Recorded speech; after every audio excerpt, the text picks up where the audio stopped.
it cheaper than therapy? It's, they need to do that, and it's the virtual intimacy, filling a connection gap or fueling the fantasy. Guess what they're looking for? All of those MILFs or GILFs, the grandmothers you'd like to.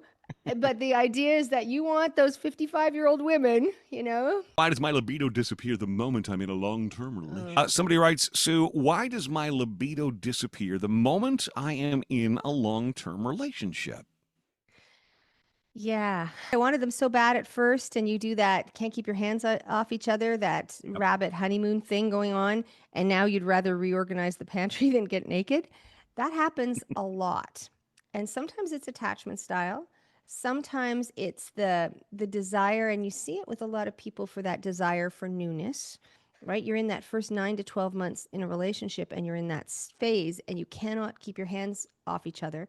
And that will diminish no matter what, because your body can't sustain that kind of energy and craziness. It's supposed to be, it's there as an evolutionary hook to get you pregnant and attached and into a relationship so you can raise children, right? It's about propagating the species, but it can't sustain that kind of energy after about 12 months.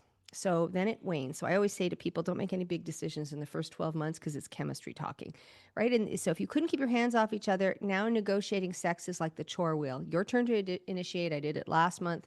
Why does long-term love sometimes kill us? So sometimes it's about the newness. Sometimes it's about attachment theory, where the minute you get attached, I think it has to do with this idea that it's really hard. The fire needs air. Esther Perel talks about it in her book. Basically, that if you are strangers or you have some space between you, it is so much easier to be hot.